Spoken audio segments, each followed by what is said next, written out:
My name is Sandrine Mogy, I am a botanical artist and I am back for a third video for Fabriano, and this time we are going to paint ginkgo leaves. So these are from a tree in my garden. We are going to make a composition of 3 leaves that we are going to paint in autumn colors. Are you ready? Let's go! Let's look at the materials that we're going to use. I have a Fabriano drawing book which has a 160 grams cartridge paper in it, a pencil, a rubber, an assortment of synthetic brushes, some tracing paper, a sheet of traced down transfer paper, a piece of watercolor paper, Fabriano Artistico extra white hot pressed 640 grams, and my paint box. So let's start our painting. I am doing my sketches in the Fabriano drawing book, which has a spiral side, which I like because it's very practical. And I'm going to show you the characteristics of ginkgo leaves to help you with your drawing. So I have my roll of Fabriano, my cartucciera of Fabriano colored pencil here, and I'm going to show you the various shapes that you can get in a ginkgo leaf. The leaf is separated in 2 lobes with an indentation between the 2. The main axis goes through that, the main vein goes along here down to the stalk. So that's your axis. And then on either side of that, you've got 2 triangles. So if you do the base here, you have 1 triangle here and 1 triangle here. This is the basic shape. Now sometimes those triangles, like this one, can be much lower, and the indentation here can be quite deep and wide, or it can be much shallower like this one, or it can be just a little dent at the top and hardly show at all, in which case your whole leaf becomes more of a fan shape. And your veins are going to follow that fan shape. The stalk can be straight or it can have a little curve to it, which I found is better for the composition. If you can find a leaf with a bit of movement in it, it will add movement to your composition. And the size can be anything. You can have something as small as this or as big as this. And these 2 are from a tree from my garden, so they are from the same tree. So you can see the variation in the sizes. So if you find yourself a selection of leaves, you can also have quite a wide selection of colors. My next step is to draw as many leaves as I can, to learn a little bit more about them, about their shapes, about their color, and once I have done loads of studies, I can pick some for my final composition. I have drawn a large selection of leaves here. I have 18 of them, and I've decided that for my final composition I want 3 leaves, and I would like them to look like they've just been caught in a whirlwind and falling to the ground from the tree. I have the Fabriano Lucide tracing paper, which I will use to trace my leaves and transfer them to watercolor paper. Now I've traced the 3 leaves that I want to use in the final composition. I am going to place them on a clean page in the sketchbook in the position that I want them to be, and I'm sticking them down using washi tape, and then using a piece of traced down transfer paper I'm going to go over the drawing again of each leaf in the right position, and the result is this drawing in my sketchbook, ready to select my palette before I move on to the watercolor paper. I have here my 3 leaves in the sketchbook, and I have picked the colors that I want those leaves to be. So this one will be mainly yellow, this one will be green at the base but yellow towards the end, this one will be mainly green with some yellow in the center. So looking at those, I have to choose which colors I am going to use. My main yellow is going to be Hansa Yellow Light. If you're using another lemon yellow, make sure that your lemon yellow is a transparent one, because lemon is not always transparent. And in order to paint in layers, you need to use only transparent watercolors. My second yellow, which you can see in here and towards the tips here, is Hansa Yellow Deep, which is more of an orange biased yellow. And if you don't have Hansa Yellow Deep, you can use New Gamboge or Indian Yellow. A yellow I like a lot for autumn foliage is Nickel Azo Yellow. It's a very golden yellow, and that will work really well for that leaf and some of that one as well. For my green base, I am going to use Sap Green, which I will then mix with various yellows to get the variations that I need. To darken my green, I need a blue. I'm going to use French Ultramarine, and the reason I'm using French Ultramarine is because it is a granulating color and it will help giving the texture, because those leaves are heavily textured. For some of the blemishes on here and on this one and the center of this one, I'm going to use Burnt Sienna. And also Raw Umber. So Burnt Sienna is a red bias brown, Raw Umber is a green bias brown. And I can see both of these in different parts of the leaves. And that should be it for the colors. This will be my palette, and I need to mix a shadow color. So mixing the French Ultramarine with Burnt Sienna will give me a heavily textured grey, which I can use for the shadow color. This is Sap Green with Hansa Yellow Deep, and then the same mix with some French Ultramarine to darken it. And this is Sap Green with Nickel Azo Yellow, again with French Ultramarine to darken it. So that gives me a good range of greens there. And now we're ready to start painting on the watercolor paper. The first layer we are going to paint is a layer of shadows. My light source is coming from the top left, and I am going to paint my shadows wet in wet with the shadow mix that I prepared earlier on of French Ultramarine and Burnt Sienna.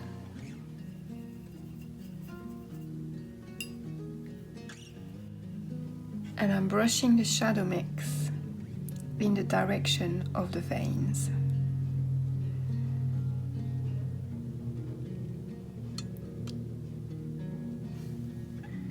And I'm repeating the process for every leaf. First wetting it thoroughly, and then adding the shadow color. When there is a fold, I will treat that as a separate area and wait for the main area of the leaf to dry before I wet and paint the fold, so that the paint doesn't run from one area to the other.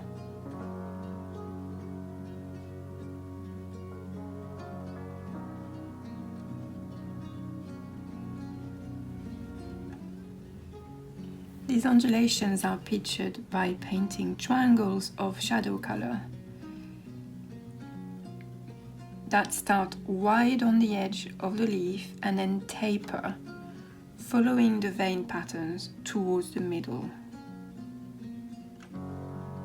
Because the stalks are smaller areas, you might want to use a smaller brush so that it carries less paint and doesn't flood the whole stalk with shadows. For this, it's better to use a synthetic brush as well, again because it carries less paint. Now all the shadows are done, and we need to leave them dry thoroughly before we move on to the color washes. The shadows have dried, so the leaves are ready for the first wash. I'm going to do an underwash of yellow on all the leaves. Again, painting wet in wet.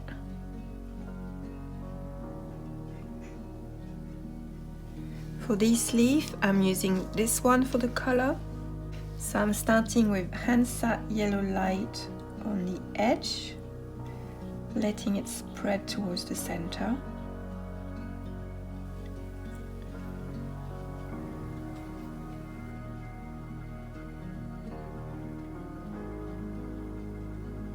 Remember, this is an underwash, so it's not the final color. It's a color that's going to shine through the next layers.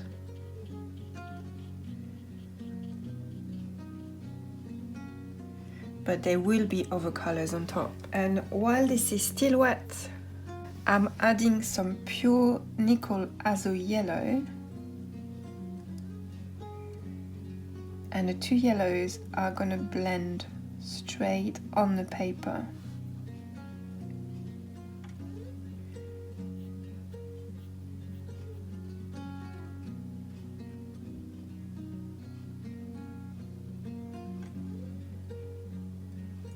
And before that dries completely, I'm going to use a flat brush to lift some light.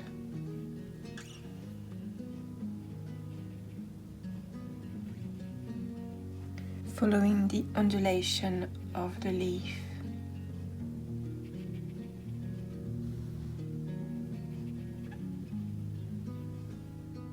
And then I'm going to do the same thing on the two other leaves.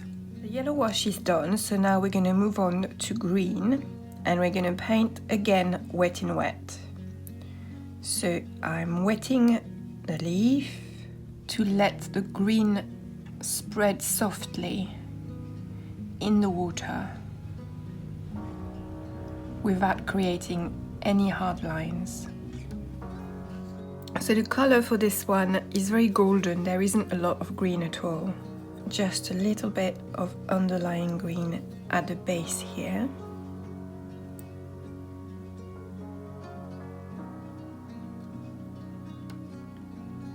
This leaf has a lot more green.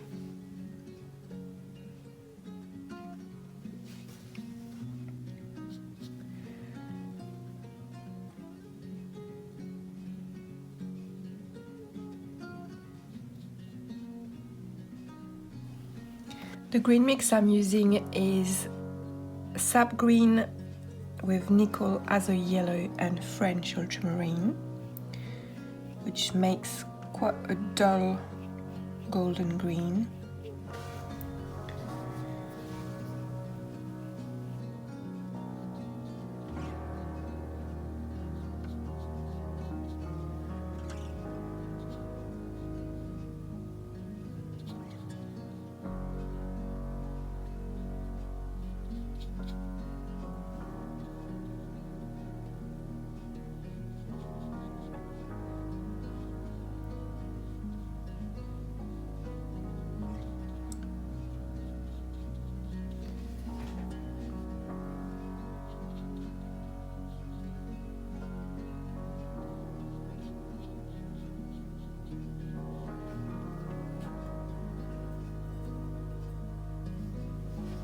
And remember where your shadows and your highlights are at all times. So here I've got quite a strong shadow. I can go quite heavily with green on top of that, but I have a highlight on either side that I want to keep quite light. So I'm not going too heavily on those two areas. And I'm brushing the green in the direction of the veins always. And then I'm going to do the same thing on the third leaf.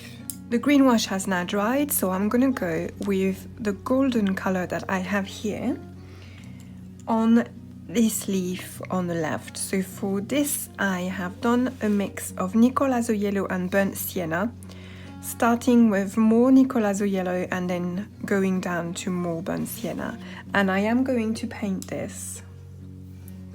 Again, wet in wet. On top of the washes that are already there.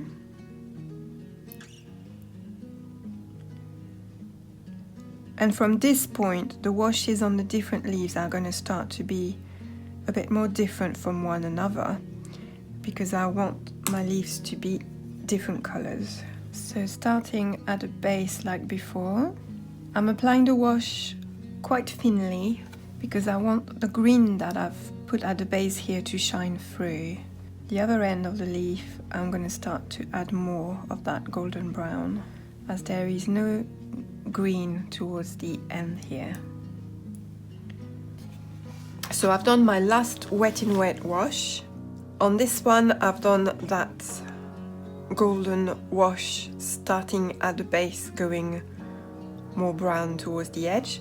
On this one I've done more yellow, and on this one I've done more green.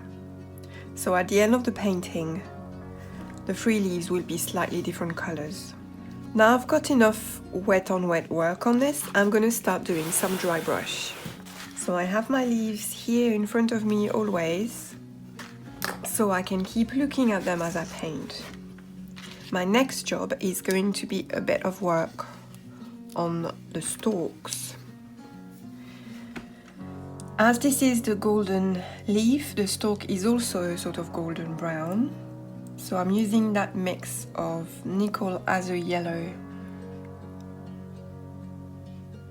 with Burnt Sienna in it. And this time, without wetting the paper first, I'm going to paint a color. I'm not too worried about having hard lines on this. I don't really need soft washes because it's a very small area and there are some lines going down that little stalk anyway. So I need to have lines. I'm going a bit lighter on the left side because this is where my light is coming from. And with an even smaller brush, this one is a 3-0, I'm gonna darken even more. And that's still my mix of Nicole Azo Yellow and Burnt Sienna. And then I'm gonna use Raw Umber, which is a darker, greener brown. So it will get even darker. And I'm sharpening my details.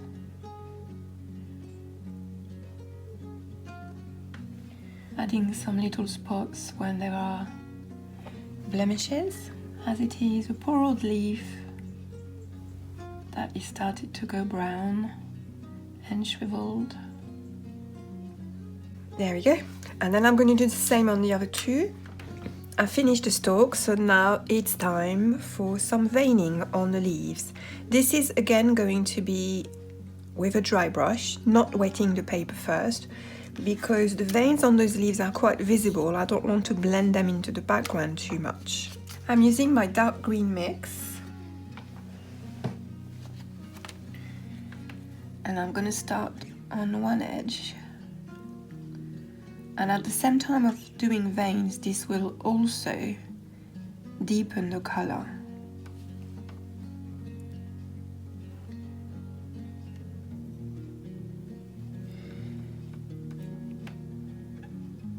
I'm going to cut my leaf in sections.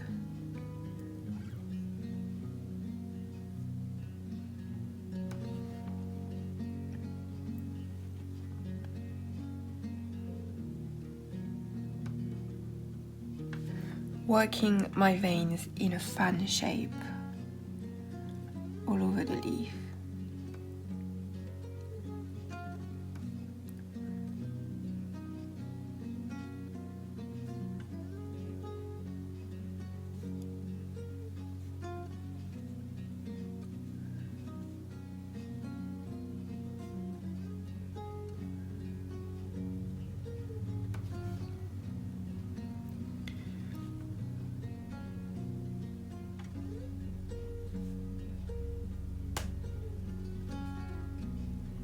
As I'm reaching the center of the leaf, I'm adding more yellow to my mix, adding a little bit of Nicolazo yellow.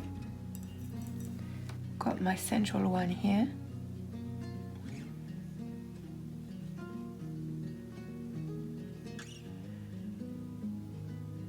And I'm gonna add a few in Hansa Yellow Deep. So this is the first time we're introducing Hansa Yellow Deep in a painting, and it will make that center section a stronger, more orange bias yellow. And I'm gonna overlap some with the green as well, so that the yellow gradually fades away from the center rather than just disappearing with a sharp line. And then I'm going to do the same on the other side. We have one more thing to do on this, and that is the blemishes. When you have leaves that are as old as these, they have blemishes, they have damage, everything that reflects the life they've been through. And we're going to put a few of those on to give them their personality.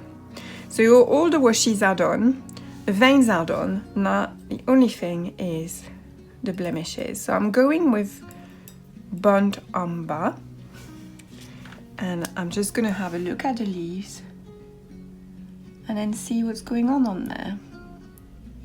It's also a good opportunity to tidy up some lines if your edges are not as neat as they should be.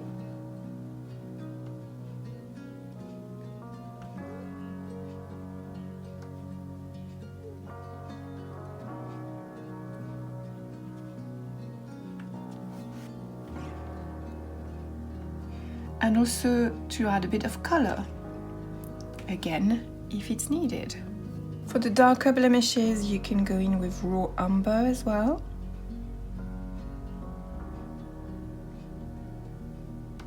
If you want them to show a bit more.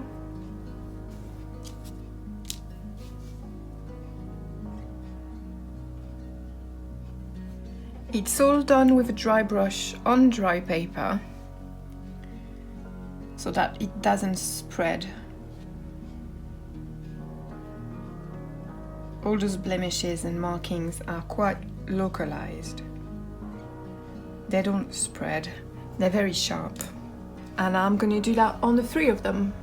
The amount of blemishes that you do on your leaves depends on how old you want them to look. For these ones, I feel like I've done enough now.